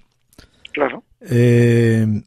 íbamos buscando pues Ochate, no sabíamos dónde estaba, y en el pueblo de abajo preguntamos a un paisano del lugar, y en vez de mandarnos por el lado más corto, nos mandó por el lado más largo. Por el río. Exactamente. Total, que tuvimos que dejar el coche, vamos a cruzar el riachuelo aquel, y había una valla de metálica que no nos dejaba cruzar. Ya veíamos el pueblo allí en la distancia, pero no podíamos cruzar. Y íbamos 3. Y uno de ellos, Antonio, decía, pues vámonos a dar la vuelta que nos han engañado y nos venimos por el otro lado. Y en esto que apareció un perrito pequeñito, no levantaba 20 centímetros, con colores blancos y negros, tipo ovejita, ¿sabes? Uh-huh. Y dice mi amigo Jesús, vamos a seguir al perro, que parece que sabe dónde va. Y yo digo, pues vamos a seguir al perro, total, vamos riachuelo para abajo, malo será que tengamos que volver por aquí. Y nos fuimos detrás del perro, y nos metió el perro por un agujero de la alambrada que cruzaba al otro lado y directamente a Ochate. Y a la vuelta... Sí, pero es que no termina aquí la historia. A la vuelta nos vamos a volver por donde habíamos venido, y el perrito, en vez de venirse con nosotros, se iba para otro lado. Y dijimos, pues vamos a seguir al perro. Y pues que habíamos dado un rodeo de la madre que lo parió por donde nos había mandado el paisano, cuando estábamos a menos de 100 metros por el otro lado, o 200 metros del pueblo. Y bueno, pero lo más curioso de esto es que cuando nos quisimos dar cuenta, el perro había desaparecido. Igual que había aparecido sin saber de dónde venía, había desaparecido. Y no nos dimos cuenta cuándo. Te voy a decir otra cosa, el perro no dijo un guau en todo el rato que estuvo con nosotros. Y estuvo 2 horas. Vaya, una experiencia muy bonita, muy interesante. No sé si será real o no será real lo que nos imaginamos, pero el perro pasó por allí, nos llevó por un lado y nos trajo por el otro. O sea que fíjate, si son sensitivos. Claro. Bueno, los animales siempre saben mucho más que nosotros en ese sentido, ¿no? Y sobre todo allí. Hombre, el paisano de Ochate que te derivó por el otro lado, yo creo que está harto el hombre de que le pregunten por dónde narices se sube a pueblo, ¿no? Sí, yo también pensé lo mismo, sí. Exactamente, yo creo que tiene que ser el mismo, que tiene que estar harto. Lo que no sé por qué no ponen flechas ya y indicadores, sobre todo para que la gente no moleste a estos buenos paisanos. Pero al fin y al cabo, volviendo al tema del perro, ¿no? Y de los animales, claro que sí, que son sensitivos, por supuesto que sí. Mira, yo soy muy aficionado a la astronomía. Y recuerdo, sobre todo para el tema de hablar de animales, ¿no? Recuerdo que hace algún tiempo estaba observando un eclipse total de sol que se produjo, donde, bueno, pues de eso que se apaga el sol, ¿no? Y precisamente en la zona donde yo vivo había un porcentaje de oscuridad, de ocultación, se llama porcentaje de sombra, superior al de muchos otros sitios, es decir, era muy fuerte. Bueno, pues total que aquello fue impresionante, había un sol de narices y yo estaba con mis telescopios orientados y con las cámaras fotográficas preparado para el momento, hasta que en ese preciso instante se produce lo que es la ocultación del sol. Fue increíble, el ruido disminuyó, y esto yo lo hablo me parece que lo cuento en alguno de mis libros, ¿no? El ruido ambiente disminuyó y los perros empezaron a aullar. Bueno, pues yo vivo en el campo y bueno, pues por todos los chalets cercanos y todas las casas cercanas empezaron a aullar los perros como si no hubiese mañana, ¿no? Sabían que estaba ocurriendo algo y empezaron a aullar. Claro, ellos fueron conscientes de que se apagaba el sol, es decir, de que el sol se estaba durmiendo, ¿no? Que la luz se acababa. Pero claro, todos los días el sol se pone y la luz empieza a disminuir y no por ello empiezan a aullar todos los perros a la vez. Sabían que estaba ocurriendo algo. ¿Qué es lo que pasa? Cuando, bueno, y esto es un dicho bastante conocido dentro de lo que es la navegación, ¿no? Cuando las ratas salen de un barco, cuidado porque algo malo va a pasar, ¿no? Y de hecho, los antiguos marineros, cuando veían que las ratas salían corriendo de un barco, no se enrolaban en la tripulación del barco, ¿no? Y por supuesto esto ocurrió en muchos aspectos en naufragios muy conocidos, como por ejemplo el del Titanic, que también casualmente decían muchos que las ratas salían corriendo en el momento de zarpar, ¿no? Claro, por supuesto, yo eso no lo he visto, no lo he constatado, pero son rumores y son dichos que nos llevan a pensar de que los animales tienen un sexto sentido, ¿no? Y por supuesto, no es lo mismo que se utilizaba en las minas, que se lleva un canario o un ratoncito en una jaula, y si el ratoncito empezaba a alarmarse, bueno, pues la gente se iba, y eso a mí me lo contó un minero hace mucho tiempo, que los ratoncitos, un día que hubo un derrumbe en la mina, bueno, pues no aparecieron por allí. Cuando no, es decir, ellos se ponían en el momento del almuerzo, tenían un sitio, se ponían allí y les daban trocitos de pan a los ratoncitos, decían que eran unos ratoncitos blancos que vivían allí, ¿no? Y el día que se produjo un derrumbe, los ratoncitos no aparecieron, y aparecían todos los días a la hora del almuerzo, ¿no? Sí, los animales tienen un sexto sentido, y esto es indudable, es innegable, ¿no? Pedro Amorós tiene un canal de YouTube donde le podemos ver. Sí, La aventura del misterio, así todo junto, que aunque se ponen Pedro Amorós, yo creo que ya les sale por todas partes, pero el canal mío es un canal que no busco nada más, que simplemente a veces subir cosas que un poco de mi mundo, ¿no? Y esa aventura del misterio es lo que es un poco acerca de mi mundo. Estoy pensando en crear un canal con una programación un poco más habitual, más asidua, para poder transmitir algunas cosas. Bueno, pero ahí está, simplemente es una idea, ¿no? Pero a través de la aventura del misterio me pueden encontrar, o en Facebook, sin ningún tipo de problema. Pues don Pedro, ha sido un enorme placer tenerte una vez más en Mundo Insólito Radio, y te estoy muy agradecido por ello. Nada, hombre, el placer es mío. Y sabes que siempre que me necesites, aquí me encontrarás. Así que nada, un fuerte abrazo para ti y saludos a todos los oyentes. Un abrazo.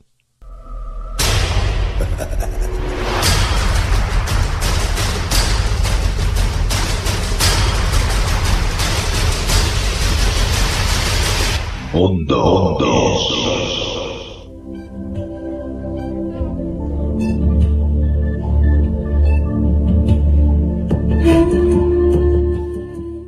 José Luis Jiménez Rodríguez es escritor, investigador y poeta.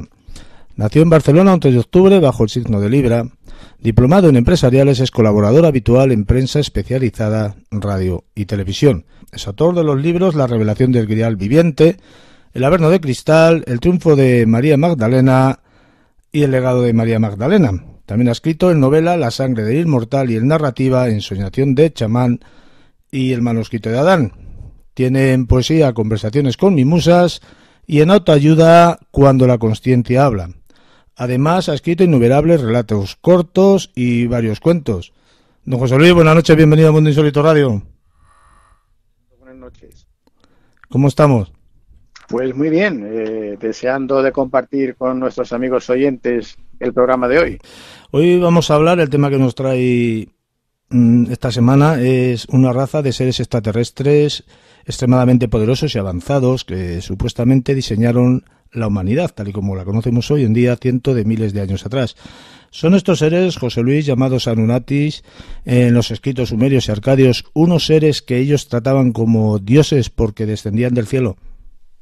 Bueno, vamos a ver, vamos a puntualizar, Yo personalmente no pienso que estos seres llamados Anunnaki fuesen en este sentido tan malvados o con este aspecto que se les suele dar, decir, de reptilianos y de alguna forma que no es todo tal como se ha explicado. Luego explico por qué si quieres, ¿no? Uh-huh. Digo que es una opinión personal, ¿no? Después de leer y de investigar al respecto.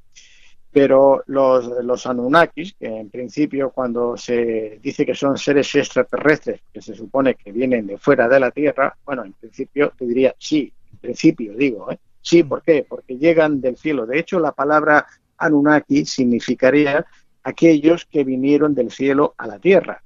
Claro, evidentemente con ese nombre y esa definición está claro que estamos hablando de extraterrestres.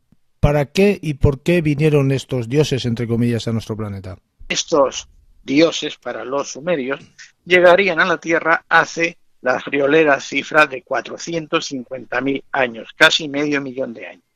Y cuando llegan a la Tierra, y aquí vamos a entrar a lo que nos cuentan algunos investigadores, y en este caso voy a hacer referencia al que, aunque es el más polémico, pero es el que ha aportado mayor información. Su nombre era Zecarías Sitchin. Zecarías Sitchin era un investigador de origen ruso, y este hombre conocía varios idiomas antiguos, y bueno, fue el que, entre otros asiriólogos, consiguió traducir estas tablillas sumerias, ¿no?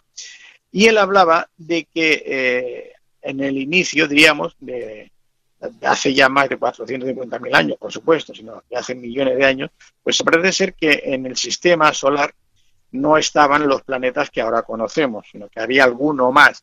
Uno de estos era uno que se denominaba con el nombre de Tiamat. Y este planeta, que no se sabe a cuál hace referencia, pues sufrió un impacto con otro planeta, y de ahí surgiría la Tierra y la Luna, etcétera, según va traduciendo. Pero es que además hace referencia, según estas tablillas, según lo que nos cuenta Zecarías Sitchin, de un 12º planeta, o sea, de un planeta número 12. Nosotros hasta hace muy poco tiempo, cuando hablábamos del sistema solar, hablábamos de 11 planetas. Incluso a Plutón lo contemplábamos como un planeta. Ahora ya no, ahora ya es un planetoide, son planetas pequeños y no se contemplan como planetas. Pero hasta hace muy poco tiempo lo contemplábamos como 11 planetas los que teníamos en el sistema solar, y por eso Zecarías Sitchin, cuando escribe su libro que se va a titular El 12º planeta, pues hace referencia a este planeta número 12 que va a llamar Nibiru. En estas tablillas sumerias hacen referencia a este planeta número 12 con el nombre de Nibiru. Y este sería el planeta del cual serían originarios estos Anunnaki, que habrían llegado a la Tierra hace 450.000 años. Resulta, me voy a ir adelantando e intentando resumir, porque si no luego nos quedaremos a mitad de cualquier otra pregunta, Juan Carlos. Entonces resulta que, según nos cuenta Zecarías Sitchin en sus libros, pues en Nibiru tenían un problema con su atmósfera y necesitaban de un cierto metal, que era el oro, y del cual en su planeta pues ya no tenían suficiente. Este planeta Nibiru, al parecer, tiene una órbita, una elíptica alrededor de nuestro Sol, que dura 3.600 años. 3.600 años. Y en este momento en el que se encuentran cerca de la Tierra es cuando estos Anunnaki van a proceder a aterrizar, ¿no? A llegar hasta la Tierra. ¿Y por qué lo hacen? Pues porque están buscando ese metal, el oro, que necesitan para sobrevivir. Repito, tal como nos cuenta Zecarías Sitchin. Entonces, estos dioses, Enlil y Enki, que son, uno se encargaría, diríamos que Enlil sería el que, además de ser el hombre fuerte, el que sería el militar, el logístico, ¿no? El que controla todo esto, es el que luego va a transformar, va a intervenir en un ser del cual surgirá el hombre. Y te explico un poco la historia por encima, cómo va. Resulta que tienen problemas, como te digo, para abastecerse de este oro, y envían a Anunnakis, a hombres de ellos, a buscar, y en la Tierra encuentran este oro. Pero al cabo de un tiempo se rebelan. Estos astronautas no quieren ser mineros, no quieren seguir trabajando en las minas para conseguir este oro, y se forma una rebelión. Ante esta situación, que Anu, el dios Anu, está bastante enfadado y tal, y estaba pues por destruir y por hacer algo mayor, recurre a sus hijos. Y en este caso, Enki le ofrece una solución a su padre Anu, diciéndole que él ha encontrado a un animal que es bípedo, que anda sobre dos patas, que se asemeja físicamente a ellos, está, dice además, en la estepa africana, indica el lugar próximo a donde ahora vamos a hablar de Sumeria, ¿no? Y que con una pequeña intervención en su genoma, es decir, en el ADN, podría conseguir que este animal fuera obediente, dócil y adquiriese la suficiente capacidad e inteligencia como para servirles de mineros, para que hiciesen ese trabajo fuerte, duro, que los astronautas, en este caso de Anu, los Anunnakis, pues no querían hacer. El padre, en principio, le parece bien, su hermanastro Enlil no le parece tan bien, hay discusiones, y el caso es que Enki se pone manos a la obra, no acierta la primera, o sea, no le sale el ser humano que necesita como ellos quieren. A la primera hay varias pruebas, varios intentos. Al final, el que parece ser que sí que resulta exitoso es el que llevan a cabo cuando un óvulo que ya está engendrado de este nuevo ser es trasladado, es insertado dentro de su hermana, que a su vez es la diosa Ninhursag, como te he dicho antes. Bueno, lo resumo mucho. El caso es que surge el primer ser humano, el primer Homo sapiens del cual nosotros descendemos. Y de hecho, si nosotros contemplamos la teoría de la evolución de las especies, de esta evolución del mono, y del mono pasa al Homo habilis, al Homo tal, luego al Homo erectus. ¿Y qué ocurre? Pues que a partir del Homo erectus, que es este animal que dice que encuentra Enki en África, interviene el ADN, modifica su ADN para hacerlo evolucionar para que se parezca a lo que ellos son y adquiera ese nivel de inteligencia suficiente para poder comprender todo lo que le dicen y poder hacer servir las máquinas o lo que haga falta. Estos humanos, que ahora ya los llamamos humanos, han ido evolucionando, pues parece ser que no se comportaban como su creador esperaba de ellos, como Enki les había, por lo menos, los había programado, ¿no? Y este dios, Enki, es el que no está de acuerdo en que se destruya al hombre, habla con Ciucidra, el rey Ciucidra, que nosotros en la Biblia lo conoceremos como Noé, y aquí vemos cómo le hace construir una nave para, junto con sus familiares y ciertas parejas de animales, pues salvarse de este diluvio. Pues bien, en Sumeria, cuando se han ido en las excavaciones a ver el origen de esta raza que te decía al principio, que se desconoce cuál es su origen, pues hay una cosa muy curiosa, y es que los esqueletos que se han encontrado tienen el cráneo alargado. No es el cráneo normal humano, sino que es un cráneo alargado. Es un cráneo alargado exactamente igual como el que podemos encontrar, por ejemplo, pues en Perú, en Paracas, los cráneos alargados que hay en Paracas, que por cierto yo he estado hace un poco tiempo allá y los he podido ver y tocar, o los que podemos encontrar en Bolivia, o los que podemos encontrar en otros lugares, incluso en Egipto, donde los propios faraones intentaban imitar a esos dioses alargándose el cráneo, ¿no? Es decir, que aquí ya tenemos una evidencia física de dónde posiblemente descendían estos sumerios, estos habitantes, que se llamaban a sí mismos los cabezas negras, ¿no? La cara, el rostro negro, porque eran los descendientes de estos primeros hombres que había creado Enki, ¿no? En Crónicas de la Tierra me parece que describen a estos seres como unos seres de unos 3 metros de altura, de piel blanca, cabellos negros y barba, ¿no? Bueno, las identificaciones, en este caso que se hacen, como te he dicho, si miramos en el panteón sumerio, están representados con una especie de un cabello rizado largo, con una barba larga y con una altura muy grande, que posiblemente sea de 3 metros, ¿no? Es posible que tuviesen esa envergadura, y no te voy a decir que no, y de hecho se han encontrado esqueletos, no sé si de ellos, pero sí de unos seres que estuvieron habitando la Tierra hace ya esos miles de años, que tenían una altura próxima a los 3 metros. Y de hecho en la Biblia, cuando volvemos otra vez a leer el Génesis, nos hablan de esos seres que que habían bajado del cielo y se habían unido a las hijas de los hombres, de las que luego nacerían los gigantes, los héroes de la antigüedad, ¿no?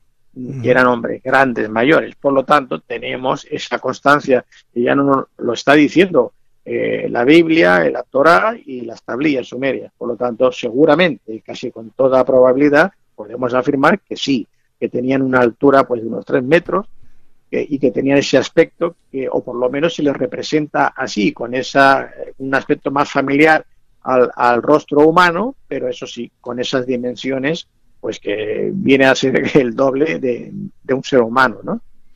No sé si no te he entendido bien un poco la historia. Yo tenía entendido que los Anunnakis no vinieron aquí por su propia voluntad, fueron traídos como esclavos. Esta información yo no sé quién te la ha dado, dónde la has obtenido. Yo es la primera vez que lo oigo. Al revés, los Anunnakis sí que querían tener a este ser humano que crearon como trabajador para ellos, prácticamente como esclavos, ¿no? Y luego la cosa fue cambiando y variando. Sí, sí, pero sí, la historia es tal y como tú la has contado, porque luego los Anunnakis, una vez que obtienen oro, se rebelan contra estos supuestos seres superiores, que son los que les habían traído como esclavos, y luego ellos se hacen con el dominio y crean todo lo que tú has contado. Yo esta información no la tengo, no la sé. No te puedo decir si es cierto o no es cierto. No lo sé. Es la primera vez que oigo que los Anunnakis fuesen esclavos de otra raza. Es la primera vez que lo oigo, ¿eh? Pues no sé dónde lo habré leído, pero es lo que yo tenía entendido. Hay una corriente por ahí que no sé si es muy certera o es fruto de la paranoia o de las conspiraciones que a veces la gente inventa, que dice sí, que los Anunnakis podrían estar regresando a la Tierra. Hombre, los Anunnakis originales, tal como estaban, no necesitarían regresar a la Tierra. De hecho, posiblemente todos nosotros somos sus descendientes. Uh-huh. La raza humana actual seguramente es la descendiente de esos Anunnakis. Entonces, ahora la tecnología, nosotros conforme vamos avanzando vamos entendiendo, pero llegará un momento en que el ser humano, llega un momento, me refiero muy en el futuro, habrá evolucionado hasta tal punto que prácticamente no va a necesitar ningún cuerpo físico para que soporte su identidad, ¿no? Entonces podrás desplazarte a cualquier parte porque sencillamente podrás obtener las experiencias, las sensaciones de cualquier ser directamente desde donde te encuentres, porque ya no necesitarás un cuerpo físico para trasladarte, con los riesgos que ello conlleva y la pérdida, es que, la luz viaja, de acuerdo a nuestra ciencia actual, a 300.000 kilómetros por segundo. Eso que a nosotros nos parece una barbaridad, comparándola con las dimensiones del espacio, del universo, eso es ridículo. Uh-huh. Es absurdo. Es como decir, nosotros queremos comparar, decir, una hormiga viaja a 3 metros por hora. ¿Sabes? Oh, qué barbaridad. Para nosotros eso que es nada, ¿no? O sea, esto es absurdo. Para la hormiga o para otro animal de su especie o de su tamaño puede ser algo muy grande. Para nosotros eso con eso no podríamos ir a ningún sitio. Pues 300.000 kilómetros por segundo que viaja la luz, esto sirve para ir del supermercado, por decirlo así, suponiendo que el supermercado estuviese en Marte o en otro lugar, a casa, y de casa ahí. Es absurdo. Entonces, con una nave, sea como sea, o con cualquier instrumento que quieras, sería absurdo, ridículo. Tú saldrías de la Tierra para ir a Ganímedes o a un planeta de por aquí con una nave de estas, con un cohete que fuese a la velocidad de la luz, ya no te digo menos, a la velocidad de la luz, y cuando llegases allá, porque la más cercana está a no sé cuántos años luz, pues resulta que la civilización que acabas de dejar, cuando llegas allí, ya está mucho más avanzada que tú.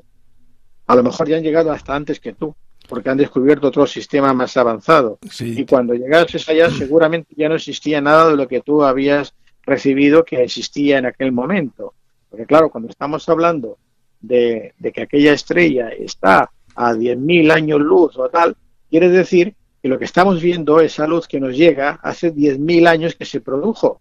Que si pudiéramos ir ahora incluso a la velocidad de la luz a ese lugar, ya no existiría aquello, ya no estaría, ya no está. Claro. Entonces, claro, unos seres, en este caso, como dices tú, que vienen del espacio, no es que vengan de la otra punta del espacio.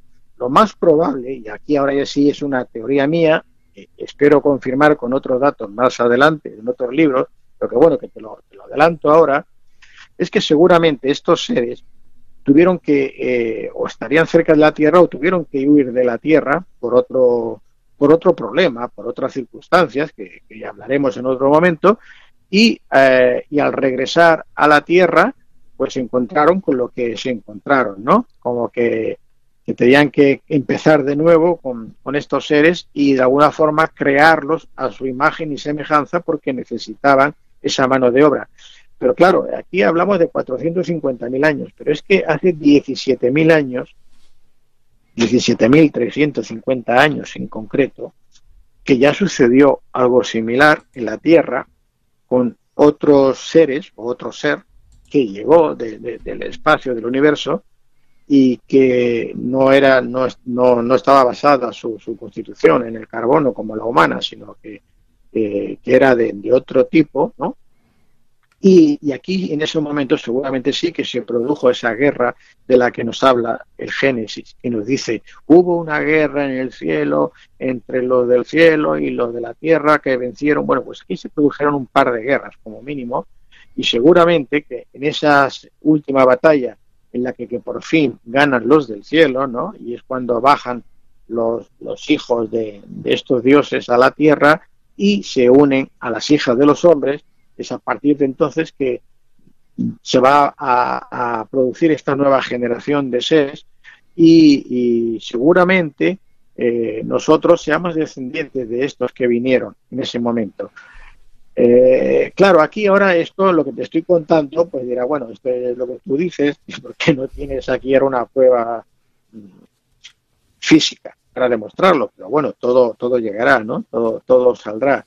Hay informaciones que se pueden obtener aún de ciertos lugares, donde igual que las tablillas sumerias nos están contando todo esto, que ya te digo, hace pues unos pocos años no se podía ni decir públicamente porque la Iglesia lo castigaba, lo prohibía, y de hecho aún hay algunos temas que son intocables porque les cambias toda la estructura de todo lo que se ha montado alrededor de esta historia que no es la real, que es la historia que las religiones les han interesado que se conozca y que se crea, pero que si vamos a buscar la verdad, la realidad de lo sucedido no tiene nada que ver con eso, porque ya partimos que es una historia que se ha plagiado de otra, y que además se ha ido adaptando y modificando a las necesidades y a los intereses de cada grupo religioso, ¿no?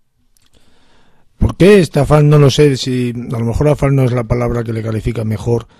Esta forma que tienen de plasmar a estos seres, tanto en pinturas o en dibujos o en estatuas, esta forma reptiliana.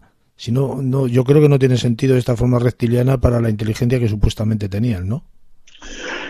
Bueno, la inteligencia no tiene nada que ver con la forma física del ser en sí. No tiene nada que ver. Quizás porque se ha interpretado mal lo que se decía en un principio del origen de estos seres, ¿no? A ver, de hecho, parece ser que nosotros en nuestro cerebro hay una parte que dicen que es reptiliana, que es la del reptil, porque según la evolución de las especies, pues bueno, originariamente habríamos sido reptiles, ¿no? Entonces yo me imagino que cuando se les dan estas formas reptilianas es por ese motivo, ¿no? Porque en el momento que la primera traducción se hace, a veces en las traducciones se hacen mal, erróneamente, y no expresamente, sino por desconocimiento o por otro motivo. Te puedo poner algunos ejemplos. Cuando nos están hablando de las traducciones que se hacen del arameo al griego y en la Biblia, por ejemplo, en el Nuevo Testamento, y nos están hablando de Jesús de Nazaret, todo el mundo automáticamente dice que es que Jesús nace en Nazaret. Y sabemos que Jesús no nace en Nazaret, porque la propia misma Biblia está diciendo que nace cuando se encuentra de camino a Belén. O sea, que tampoco, pero es que Nazaret, luego buscamos en la historia y vemos que tampoco existía Nazaret como tal en esa época. Es muy posterior, son dos siglos después, cuando ya el cristianismo empieza ya a tener auge tal, que necesitan un lugar que sea Nazaret y le ponen a ese lugar el nombre de Nazaret, ¿no? ¿Por qué le dicen Jesús de Nazaret? Porque la traducción se hizo mal originalmente. Era Jesús el nazarita o nazareo. ¿Por qué? Porque era, Yeshua en este caso, era un nazareo, nazarita, era un judío que practicaba una versión de la otra secta, que era la de los esenios, que a su vez, entre estas cualidades de los nazareos, era dejarse el cabello muy largo, la barba muy larga, claro, para identificar y decir que se trata de Yeshua, de Jesús, el nazarita, dicen Jesús, el que traduce, dice de Nazaret, mal, porque ahora automáticamente se necesita en una ciudad que se llame Nazaret y crean la ciudad de Nazaret. Pues lo mismo ocurre con muchas palabras de muchos lugares y de muchos personajes, que la traducción que se hizo no era la correcta y luego da lugar a todos estos errores que se siguen cometiendo continuamente. Es por lo que yo pienso que a los Anunnaki se les da esta forma, porque encontraron algunas imágenes en las que sí, efectivamente, aparece la diosa Ninhursag, y con un bebé, con un crío en su pecho, dándole de mamar, y luego se va a copiar esa misma imagen, que sí que tiene un cráneo alargado reptiloide, que es una imagen reptiliana, y vemos que se va a copiar y se va a utilizar para representar a Numrat, por ejemplo, a Nemrut, a Astarte, a otras diosas, incluso a la Virgen María con Jesús. Y si ahora cogemos estas imágenes y las comparamos, veremos que se está copiando lo mismo. ¿Y qué significa eso? ¿Que Jesús y María eran reptilianos también, eran reptiles? No.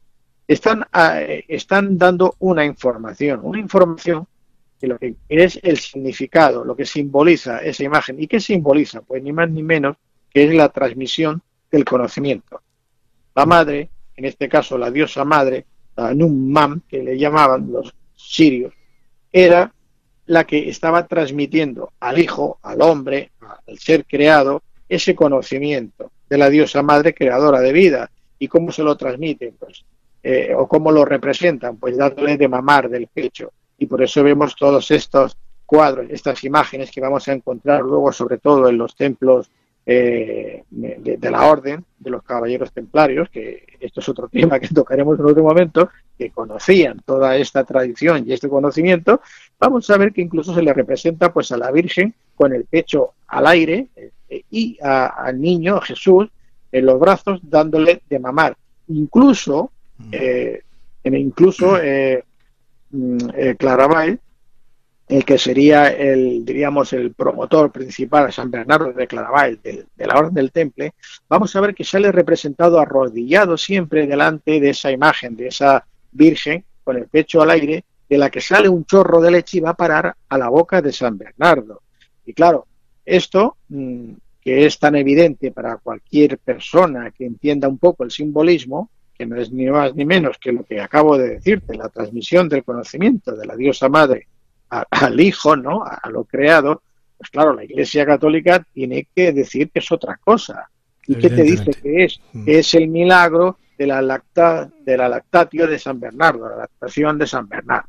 Bueno, pues claro, y la gente se queda así, contenta, y no investiga más, y no va a mirar más, ni va a buscar por qué esa imagen se representa en cientos de templos. Y como eso, muchas cosas más que yo explico, por ejemplo, y permíteme que lo diga, en mi último libro, La revelación del Grial viviente, donde hablo también de los Anunnakis, con todos estos detalles, ya detalladamente, no tan superficialmente como ahora hemos hablado, con imágenes, con fotografías, y bueno, donde incluso se pueden ver pues algo tan que parecería que es fuera de tiempo y de lugar, como es la cruz templaria que llevaban los propios dioses Anunnaki.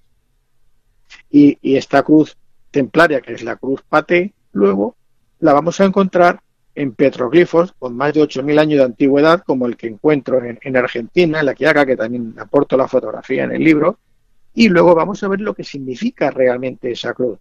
cuál era el simbolismo y el significado. Bueno, y aquí no voy a entrar ahora porque no era el tema de hoy, pero bueno, todo este tema que hemos hablado sí está dentro de este libro porque todo está relacionado. No era, Entonces, sí, no era el tema de hoy, pero me has dado pie porque yo quería preguntarte dónde se puede adquirir tus libros, que tienes unos cuantos escritos, entre ellos sí, este que ya hablamos aquí. sí, pues mira, simplemente me mandan un correo a jljimenez@jljimenez.es, Jiménez con G, y si quiero el libro tal, y yo les informo de cómo llevárselos, cómo hacérselos llegar, y si no, pues si entran en mi página web, es www.jljimenez.es, en libros publicados, pican allá, pinchan encima, se les abrirá otra ventana con 9 libros que he publicado, y pinchando en cada carátula, en cada portada, les sale toda la información de lo que contiene el libro, una sinopsis, y bueno, y incluso un enlace para solicitarlo, ¿no? Que no se olvides, JL Jiménez, Jiménez con G.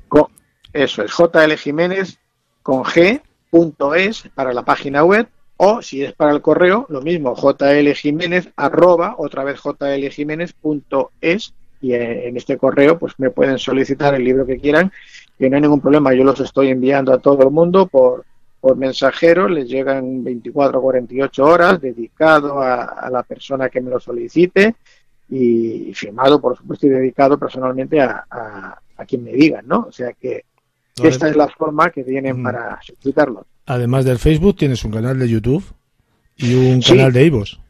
Sí, efectivamente, si ponen José Luis Jiménez con G, verán que tienen las diferentes opciones de entrar o bien en el canal de YouTube, donde tienen cientos de vídeos donde hablamos también de este tema con imágenes.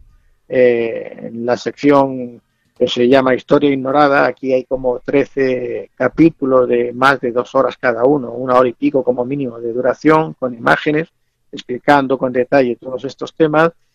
Y bueno, en iVoox tienen la mayoría de los programas radiofónicos, como espero que esté también cuando ya sea emitido.